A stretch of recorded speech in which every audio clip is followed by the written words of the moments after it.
noite, irmãos e irmãs. Estamos chegando ao final de mais um dia que o Senhor nos deu. Eu tenho certeza que nesse dia Deus tem abençoado cada um de nós. Nós estamos terminando esse dia na presença do Senhor e nós vamos ouvir a mensagem que será trazida pelo nosso irmão reverendo Mateus. Que Deus possa abençoar a cada um de nós e que Ele possa colocar nos lábios do seu servo a palavra que Ele tem reservada para cada um de nós. Deus abençoe a todos. Meus amados irmãos, boa noite.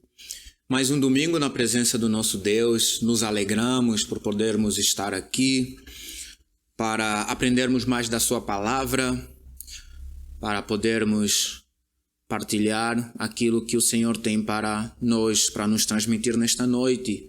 E eu espero que os irmãos estejam bem, de saúde física e espiritual, que Deus esteja guardando a todos e nos guiando neste percurso aqui durante a mensagem que nós teremos.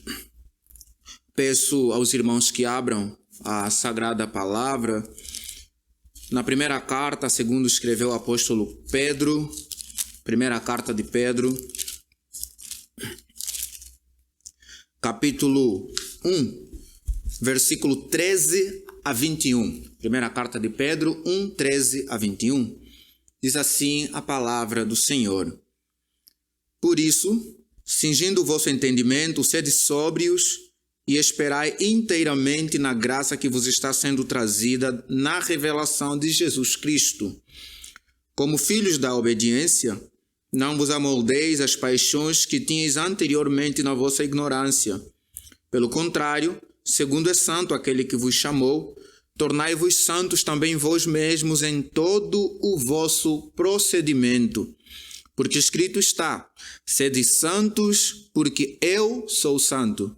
Ora, se invocais como Pai aquele que, sem exceção de pessoas, julga segundo as obras de cada um, portai-vos com temor durante o tempo da vossa peregrinação, sabendo que não foi mediante coisa corruptível ou coisas corruptíveis, como prata ou ouro, que fostes resgatados do vosso fútil procedimento que vossos pais vos legaram, mas pelo precioso sangue, como de cordeiro sem defeito e sem mácula, o sangue de Cristo, conhecido com efeito antes da fundação do mundo, porém manifestado no fim dos tempos, por amor de vós, que por meio dele tendes fé em Deus, o qual o ressuscitou dentre os mortos e lhe deu glória, de sorte que a vossa fé e esperança esteja em Deus.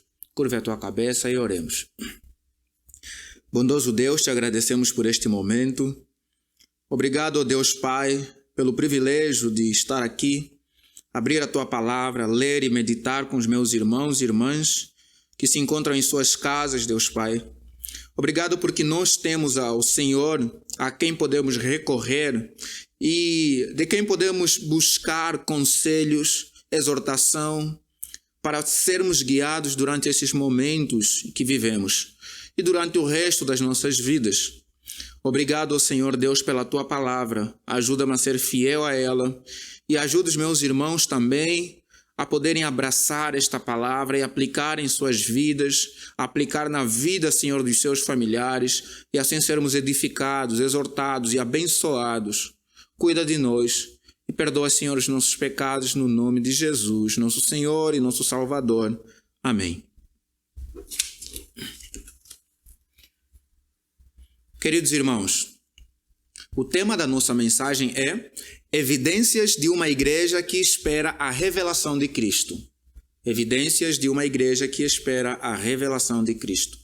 O povo de Israel no Antigo Testamento esperava a revelação do Messias, certamente.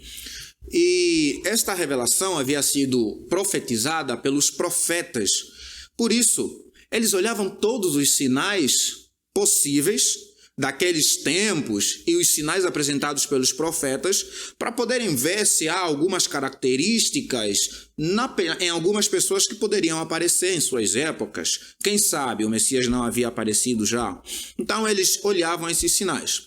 O Messias vem ao mundo, ele tabernacula entre nós e habita entre os homens no século I. Como a palavra de Deus fala no livro de João, capítulo 1, versículo 14, Jesus Cristo então entra pelas portas do nascimento e vem habitar entre nós na terra. Ele volta ao Pai após toda a obra de salvação. Ele morre na cruz, ele é enterrado, ele ressuscita ao terceiro dia, sobe ao céu. E aí nós e os irmãos também da época passada passaram a esperar a sua segunda vinda. Alguns, inclusive, criam que Jesus voltaria em sua época, ainda no primeiro século. Mas já lá se vão mais de 2000 anos. E nós hoje, o Israel de Deus, a Igreja de Deus, continuamos esperando que Jesus volte, com muita expectativa, esperando esta revelação de Jesus Cristo. A pergunta é: como tem sido a nossa espera na vinda do Senhor Jesus? Será que nós acordamos pela manhã e ficamos olhando nos céus se Jesus já chegou ou se Jesus está vindo? Ou nós acordamos e nem nos lembramos destas promessas que a palavra de Deus nos faz, de que o Senhor Jesus Cristo viria e que Ele se revelaria novamente à sua igreja para com ela habitar? Ou será que a pandemia despertou-nos novamente para a realidade de que o mundo em que nos encontramos é um mundo precário, é um mundo falível, é um mundo abalável e abalado, cheio de pecados e de problemas, e assim então nossos olhos se voltaram para o Senhor, o Rei da Glória, e para o céu prometido por Ele? Pedro escreve esta carta, a primeira carta, para os eleitos que se encontravam na dispersão em vários pontos que ele descreve no capítulo 1. Esses irmãos estavam sendo perseguidos. Eles eram difamados, eram maltratados e, conforme nos mostra Pedro no capítulo 2, versículo 20, eram inclusive esbofeteados. E Pedro, quando escreve para estes irmãos, ele o faz para poder levar uma palavra de esperança a eles, para poder levar uma palavra de conforto, para dar direção aos nossos irmãos que sofriam naquela época por volta do ano 60, 68 depois de Cristo, que essa carta foi escrita estando em Roma, Pedro estando em Roma.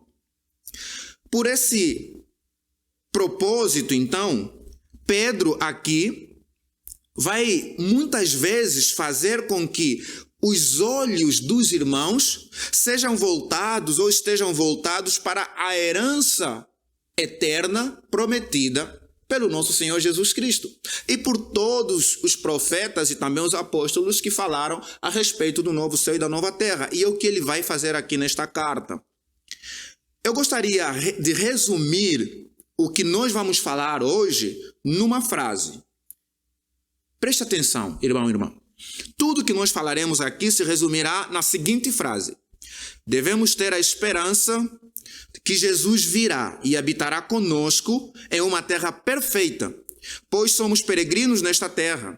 Mas essa esperança na vinda do Senhor deve se manifestar nas nossas práticas. E as nossas práticas que manifestarão essa volta de Cristo, ou essa esperança que temos na volta de Cristo, devem ser santas. Isso porque fomos resgatados por um alto preço. E por meio disso temos fé e cremos no invisível, na revelação de Cristo, o nosso Redentor. Este é o resumo do que nós falaremos.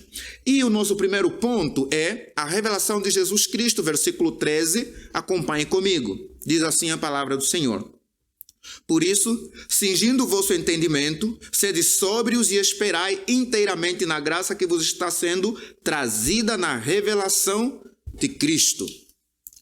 Voltando um pouquinho nos versículos anteriores, Pedro já falou acerca da revelação de Cristo no versículo 7. Mas como é que ele fala da revelação de Cristo nestes versículos? Ele vai falar para aqueles cristãos que sofriam que eles precisariam ter fé. Era necessário que eles tivessem fé, confiança no Senhor Jesus Cristo, confiança em Deus, o seu Pai. Pedro a todo momento vai colocar Jesus Cristo no meio, mostrando que Jesus também sofreu como os irmãos estavam sofrendo. E por causa disso eles precisariam confiar de que eles serão ajudados e encorajados de certa forma para vencerem as lutas que eles enfrentavam. Esta fé desses irmãos deveria ter um valor provado. O valor dessa fé deveria ser provado. Mas não apenas provado, mas também aprovada. E aí ele continua falando no versículo 7, olha, do capítulo 1 ainda, para que uma vez confirmado o valor da vossa fé, muito mais preciosa do que o ouro perecível, mesmo apurado por fogo, redunde em louvor, glória e honra na revelação de Jesus Cristo. A fé desses irmãos que seria aprovada e aprovada redundaria em louvor, honra e glória na revelação de Jesus Cristo. Essa fé, segundo Pedro, ainda nos versículos posteriores, tem a finalidade de levar os irmãos à salvação. E ainda nos versículos 8, 9, 10, 11 até o 12, ele vai mostrar que esta salvação havia sido pré-anunciada pelos profetas e também foi anunciada pelos apóstolos. É por isso que ele começa aqui o nosso texto falando, por isso, por tudo que ele falou anteriormente a respeito da salvação, a respeito da herança em Jesus Cristo, a revelação de Jesus Cristo, por isso, cingindo o vosso entendimento, sede sóbrios e esperai inteiramente na graça que vos está sendo trazida na revelação de Jesus Cristo.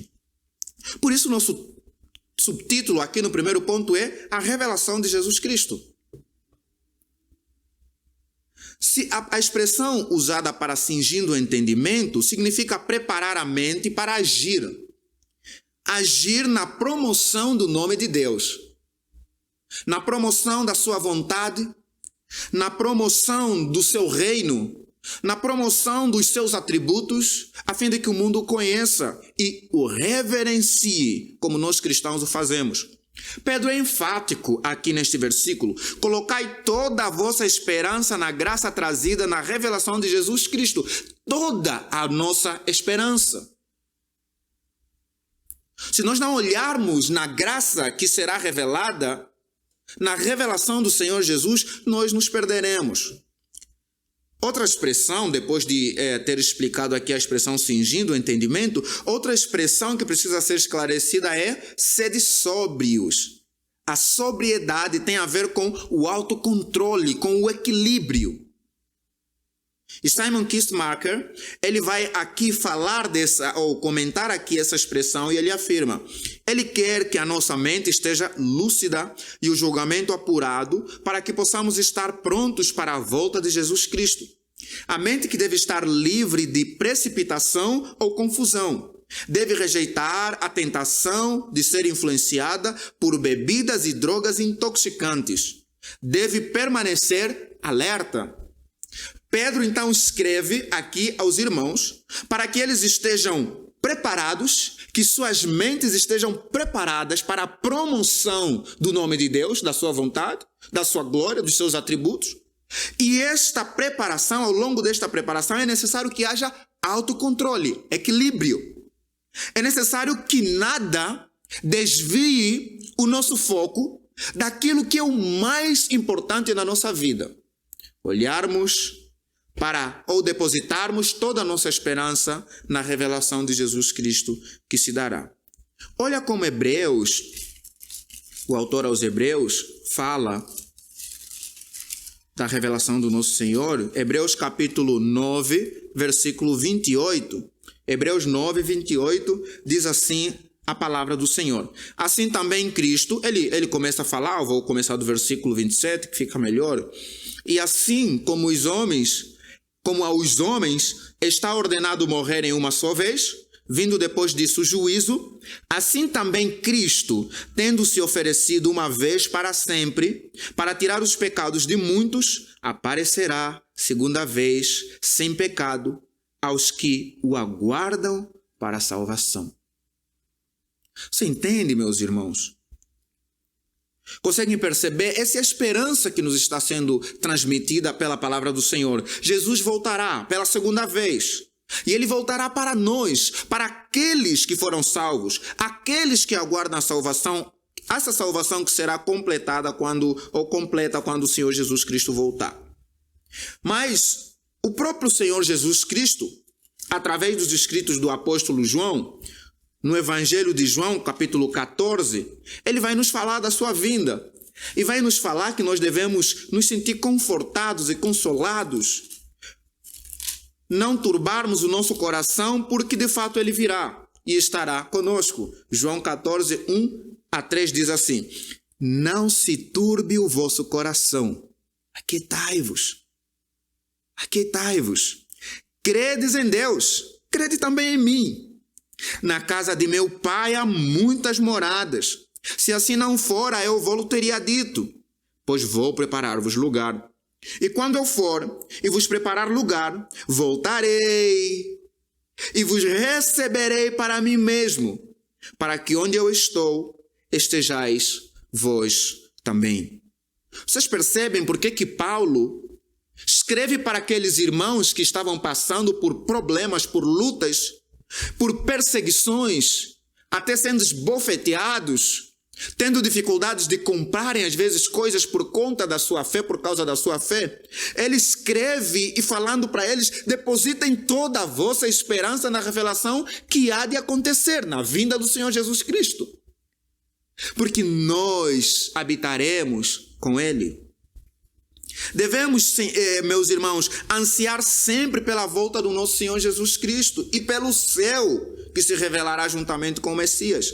Deve ser o nosso maior anseio. Os nossos olhos devem estar sempre voltados para essa glória de Cristo que há de se revelar, porque aquilo representa o que há de melhor para nós. Verdades como estas que acabamos de ler, tanto aqui no livro de Pedro, quanto no livro, na carta aos Hebreus e também no Evangelho de João, deveriam encher os nossos olhos de alegria, de emoção. Por quê? Porque nós temos a garantia de um lugar onde não haverá pecado. Um lugar onde, além de não haver pecado, não haverá nada do que é derivado do pecado. Nós temos a garantia de um lugar onde haverá alegria indizível. A verdadeira alegria completa, plena, se revelará quando nós estivermos lá com o nosso Senhor e naquele lugar. Porque também nós temos a garantia de um lugar onde nós habitaremos com o próprio Senhor Jesus Cristo, o Rei da Glória. Nós poderemos dizer que, ó Senhor, eu antes te conhecia apenas de ouvir falar, de tentar imaginar como o Senhor é. Mas hoje eu te conheço de fato, porque eu vejo com os meus próprios olhos. Eu te adoro, ó Rei eterno. Olha a narrativa de Apocalipse, capítulo 21, como descreve esse novo lugar, essa cidade santa, a Nova Jerusalém. Escreve da seguinte maneira, Apocalipse, capítulo 21, 1-7. Vi novo céu e nova terra, pois o primeiro céu e a primeira terra passaram e o mar já não existe. Vi também a cidade santa, a Nova Jerusalém, que descia do céu, da parte de Deus, ataviada como noiva, adornada para o seu esposo. Então ouvi grande voz, vinda do trono, dizendo: eis o tabernáculo de Deus com os homens. Deus habitará com eles. Eles serão povos de Deus e Deus mesmo estará com eles, conosco. E lhes enxugará dos olhos toda lágrima. Toda lágrima. Você chora. Você já chorou por alguma situação? Por algum problema? Todos nós já choramos por alguma situação. Quem ainda não chorou, certamente vai chorar por alguma situação. Todas as nossas lágrimas serão enxugadas. Olha, o texto continua. Tudo o que nós temos visto neste mundo, os problemas, por exemplo, das mortes e mais mortes causadas pela pandemia, lá não existirá mais. Porque o texto continua: e a morte já não existirá. Não haverá luto, nem pranto, nem dor, porque as primeiras coisas passaram. Este mundo em que nos encontramos, cheio de problemas, secas, crises, doenças, pandemias e recessão e mais recessão, todas estas primeiras coisas terão passado. Continua o versículo 5. E aquele que está sentado no trono disse: eis que faço novas todas as coisas. E acrescentou: escreve, porque estas palavras são fiéis e verdadeiras. Nós podemos confiar, crer nestas palavras e descansar nestas promessas das Escrituras Sagradas. Disse-me ainda: tudo está feito. Eu sou o alfa, a primeira letra grega do alfabeto grego, e o ômega, a última, o princípio e o fim. Essa é a ideia. Eu, a quem tem sede, darei de graça da fonte de água da vida. O vencedor herdará estas coisas, e eu lhe serei Deus, e ele me será filho. Caros irmãos, essas palavras, se necessário, deveriam ser colocadas nos umbrais das nossas portas, para que sempre que nós chegássemos perto, olhássemos, lêssemos e meditássemos nelas. Porque este mundo passará. Um novo mundo se fará presente onde nós habitaremos com o Senhor. Olha o mundo em que nos encontramos. Essa realidade nua e crua, cruel e dura, que está sempre nos rodeando, tudo isso desaparecerá. E nós viveremos uma nova vida quando a revelação do Redentor, Jesus Cristo, se der. Mas como a igreja vai evidenciar que está esperando a volta de Cristo? É o nosso tema. Será que nós vamos ficar imaginando apenas as ruas de ouro, nós vestidos de branco, andando de um lugar para o outro? Ou um coral cantando grandes e lindas melodias? É dessa maneira que nós vamos evidenciar que estamos esperando a volta de Cristo? Ou será que nós ficaremos na janela olhando apenas os sinais? As guerras acontecendo, as pandemias surgindo e também a revelação do anticristo? Ou será que nós teremos que falar sobre esse tema todos os domingos? A espera da igreja nunca deve ser na passiva. Nunca deve ser apenas olhando as coisas acontecendo, mas deve ser na ativa. Ou seja, termos consciência de sermos peregrinos e de sabermos que há a necessidade de andarmos em santidade. É dessa forma que a igreja espera a volta de Cristo. Por isso, o nosso segundo ponto é tempo de peregrinação, versículo 17. Primeiro vimos a revelação de Cristo, agora o tempo de peregrinação. Porque nós não vamos automaticamente chegar até Cristo. Há esse tempo de peregrinação aqui na terra. Versículo 17, Pedro escreve aos irmãos e para nós dizendo: ora, se invocais como Pai aquele que sem acepção de pessoas julga segundo as obras de cada um, portai-vos com temor durante o tempo da vossa peregrinação. Nossa vida deve revelar que somos peregrinos nessa terra, caros irmãos. Isso nos faz encarar a vida, isso nos faz encarar os estudos, as profissões, os nossos relacionamentos de forma diferente. Nós passaremos a entender que tudo isso é muito bom mesmo, e que glorifica a Deus e que Deus se alegra com tudo isso, com os estudos, com a vida, com a profissão, com os relacionamentos, com tudo que fazemos. Mas passamos a perceber também que, por mais alegria e euforia que possam nos trazer todas estas coisas, tudo isso tem menos valor e menos brilho comparado ao brilho do céu e ao brilho do Deus, do Senhor Jesus, do Espírito Santo, que se revelarão e habitaremos eternamente com eles.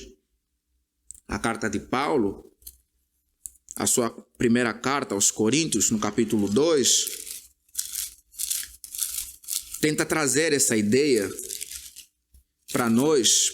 Paulo, aos Coríntios, capítulo 2, versículo 9, diz assim. Paulo, aos Coríntios, capítulo 2, versículo 9, diz assim a palavra sagrada.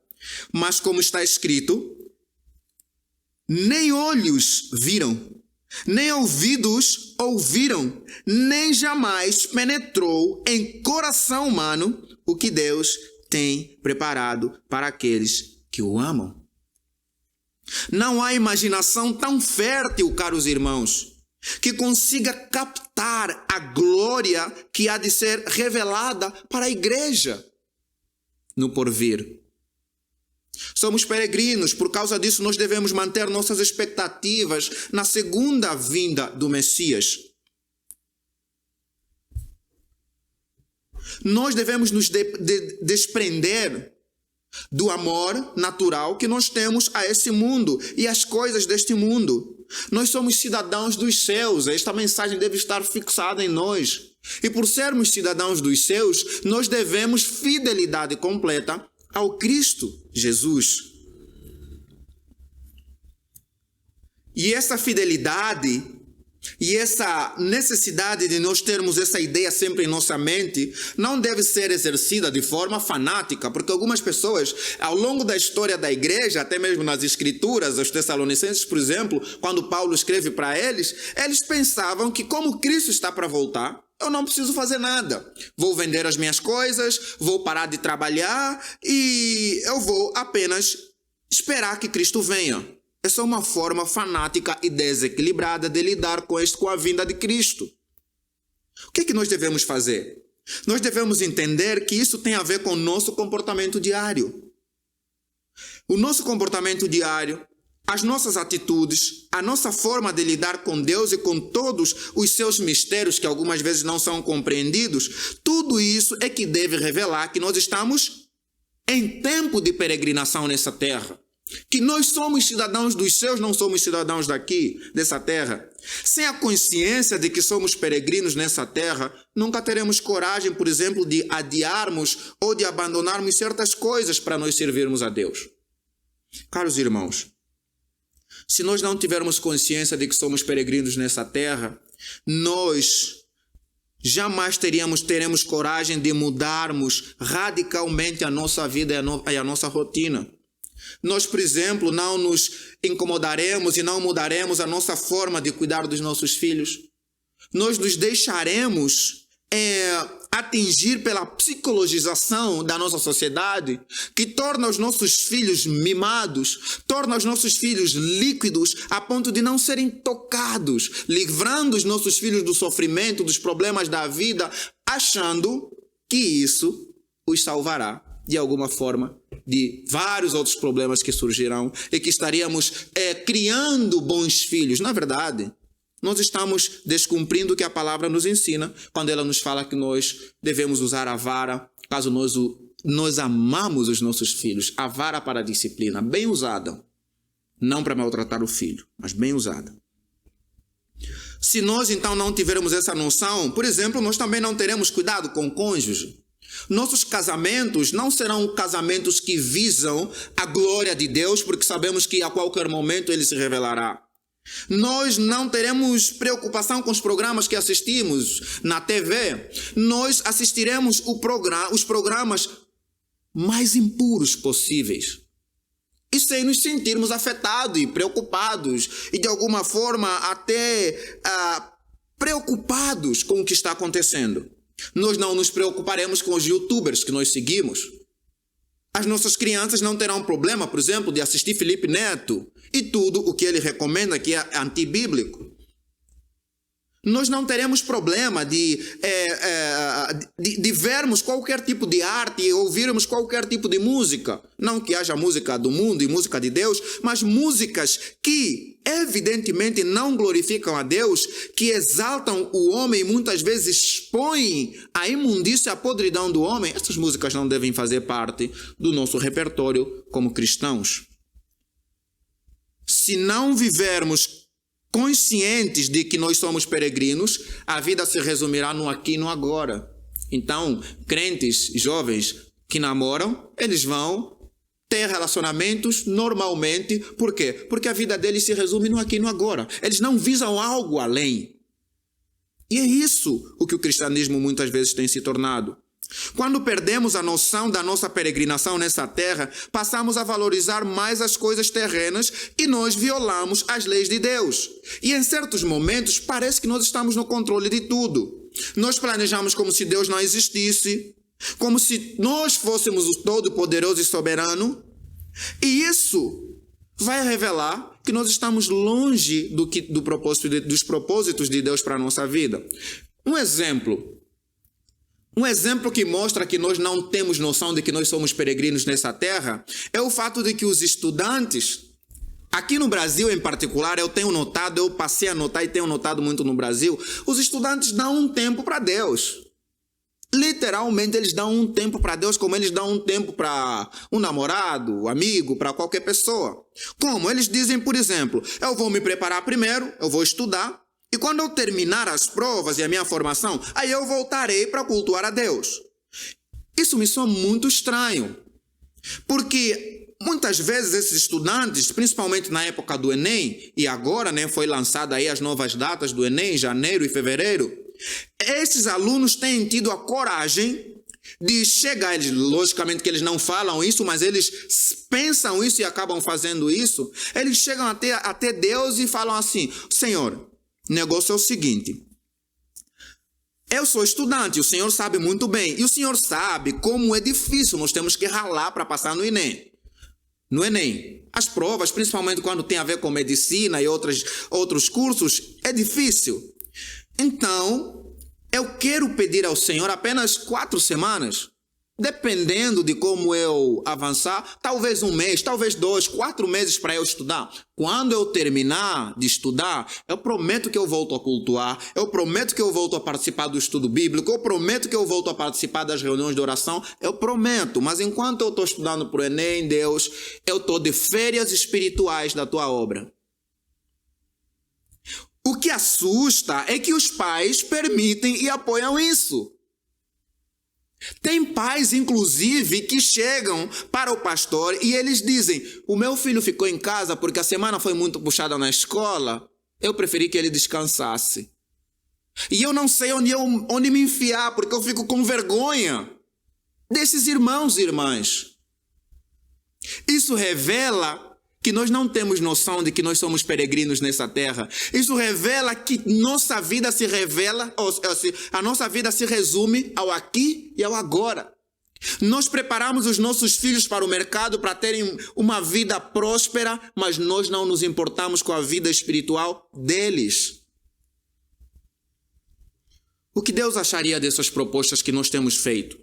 Porque muitas vezes nós valorizamos também o trabalho, e o trabalho tem feito com que muitos irmãos não participem das atividades também da igreja. Não orem, não leiam a Bíblia. Deus acharia essas propostas absurdas, propostas loucas, propostas de alguém que está fora de si, são propostas pagãs, são propostas pecaminosas. O texto nos mostra que nós seremos julgados segundo as obras de cada um. Eu leio de novo o versículo 17. Ora, se invocais como Pai aquele que, sem exceção de pessoas, julga segundo as obras de cada um, portai-vos com temor durante o tempo da vossa peregrinação. É como se ele estivesse falando assim: olha, nós somos chamados a ter um temor reverente a Deus. Você escolheu seguir a Deus. Você declarou que somente Ele será o teu Deus. Isso é uma atitude, uma decisão responsável e muito séria. Se você escolheu a Deus, então se porte com temor. Se você escolheu a Deus, então se comporte como um verdadeiro cristão, porque Deus nos julgará segundo as nossas obras. Pedro está escrevendo para cristãos.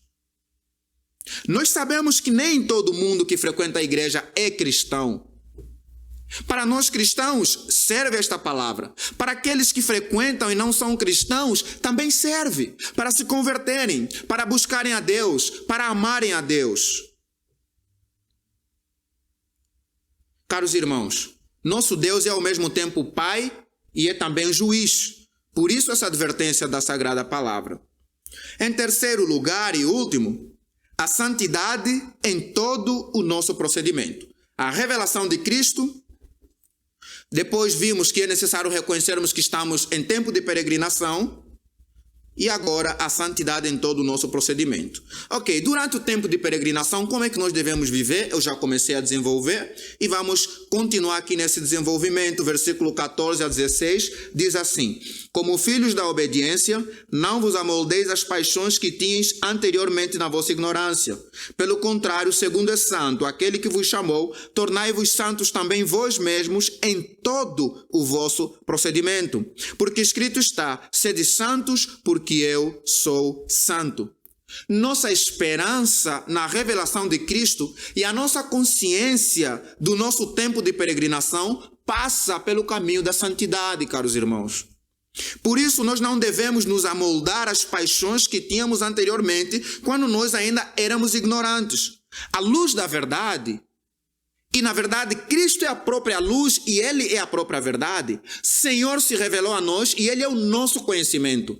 Nós devemos então buscar esse conhecimento dia após dia, para nós não voltarmos a viver no tempo da ignorância. Devemos ser santos porque Deus é santo. Se não fizermos isso, nós viveremos como todos vivem. A nossa luta contra o pecado, o nosso empenho no estudo da palavra, na oração, tudo isso revela que nós estamos buscando a santidade. O que é ser santo? Trago aqui algumas frases que vão definir de certa forma de acordo com o que o texto aqui nos traz. Ser santo é encarnar os preceitos ou mandamentos do Senhor, que nos possibilitarão sermos separados para o nosso Criador. Ser santo é ser filho da obediência. É reconhecer que nós não pertencemos a nós mesmos, que nós não somos donos de nós mesmos, mas nós pertencemos a Cristo, com quem nós fizemos a aliança da obediência. E é uma obediência irrestrita. Ser santo é não se amoldar às paixões anteriores, pois, como a palavra fala, as coisas velhas já passaram e eis que tudo se fez novo. Ser santo é apresentar mudança nas mínimas coisas, nos pensamentos, nas mentirinhas. Nós entendermos que isso afronta o nosso Deus. É deixar de viver na ignorância, como falei. É olhar para a luz original como modelo, a luz original próprio Deus, a luz de luz, como falam os nossos documentos confessionais. E refletir essa luz ao mundo que jaz nas trevas, que jaz no maligno.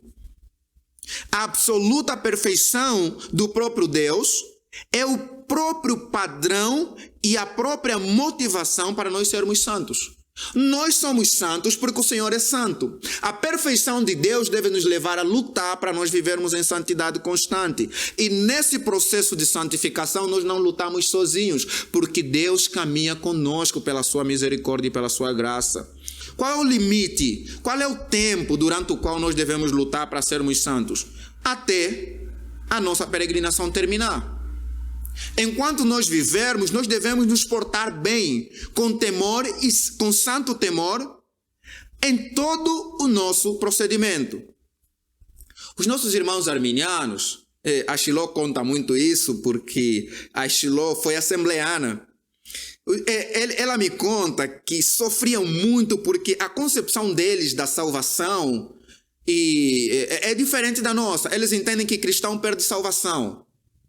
Então os arminianos entendem que cristão perde, quer dizer, que uma pessoa pode perder salvação, segundo eles.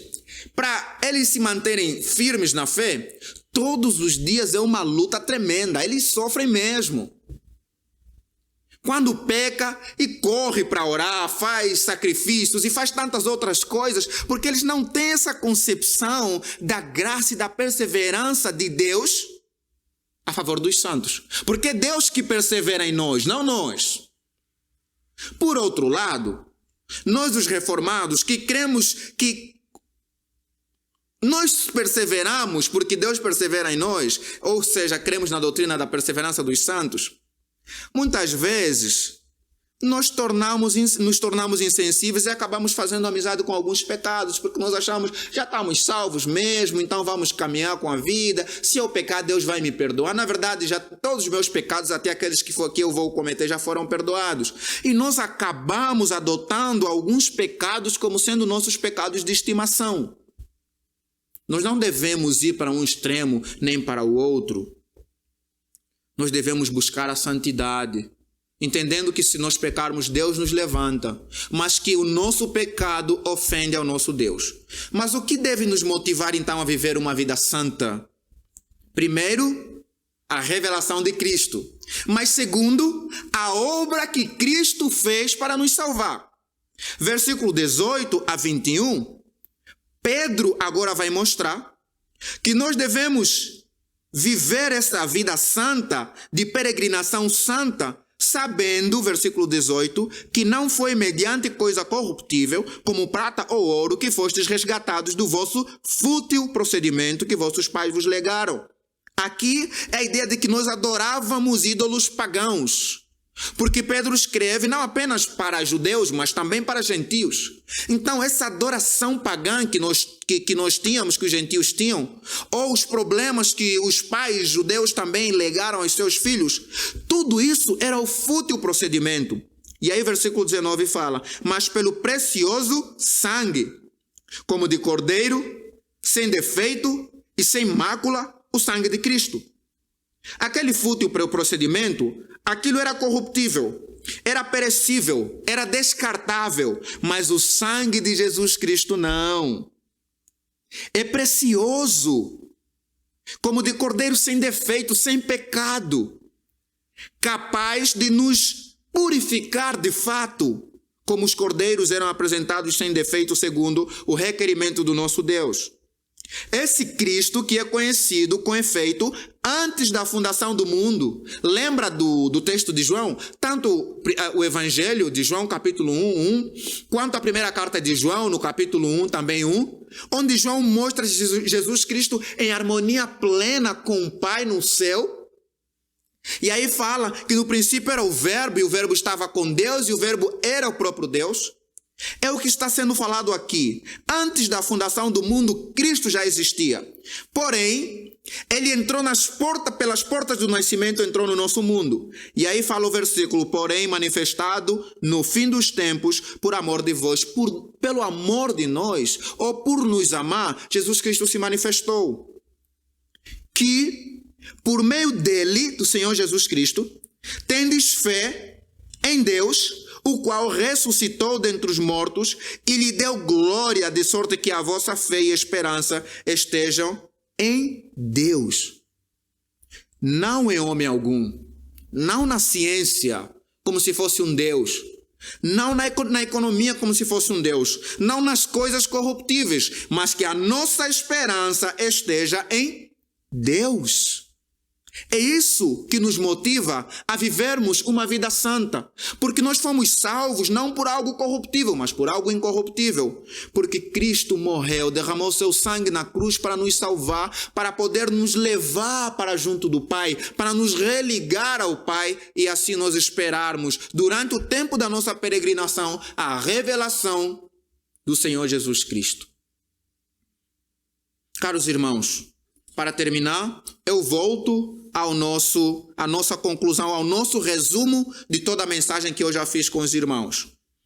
E o resumo, e também que é conclusivo, é o seguinte: devemos ter a esperança que Jesus virá e habitará conosco em uma terra perfeita, pois somos peregrinos nesta terra. Mas essa esperança de que ele virá deve se manifestar nas nossas práticas. E as nossas práticas que manifestarão essa volta de Cristo devem ser santas. Isso porque fomos resgatados por um alto preço. E por meio disso temos fé e cremos no invisível, na revelação de Cristo, o nosso Redentor. Que Deus nos abençoe. Curve a tua cabeça, irmão e irmã, e nós vamos orar e impetrar a bênção. Senhor, a tua palavra é a verdade. Nós cremos nela. Em meio à turbulência, em meio às lutas e dificuldades, nós temos a promessa de que o nosso Senhor se revelará no último dia e nos levará consigo mesmo para que com Ele nós habitemos. Senhor Deus, muito obrigado, porque o Senhor não apenas nos prometeu estar contigo, mas nos promete estar conosco durante o tempo da nossa peregrinação aqui na terra, andando em santidade, vivendo uma vida que honra e glorifica o teu nome. Abençoa a tua igreja. Muitos de nós lutamos, Senhor, contra pecados e contra muitas coisas. Dá-nos força para resistirmos e para vencermos. E cuida de nós. Ó Senhor Deus, nós te louvamos pelo teu Filho, por tão grande sacrifício e salvação. Nós te louvamos pela tua igreja que continua firme em meio a muitas dúvidas e problemas. Nós te louvamos, Deus Pai, por ti mesmo e pela tua perfeição, pelas tuas perfeições. Agora, irmão e irmã, fiquem em paz. E que a graça do nosso Senhor Jesus Cristo, o Filho de Deus, que se revelará no último dia, o amor de Deus Pai, o nosso Deus que enviou seu Filho para por nós morrer, e as ternas consolações do Espírito que aplique esta palavra aos nossos corações, repouse sobre a igreja hoje e até a consumação do mundo. Amém.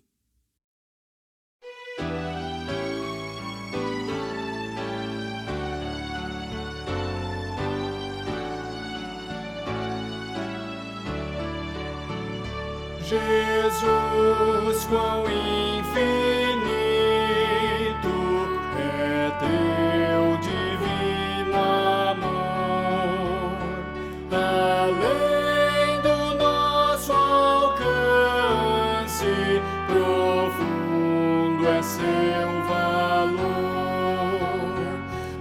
Os céus por nós deixaste, vieste aqui morrer, a fim de que possamos contigo além viver.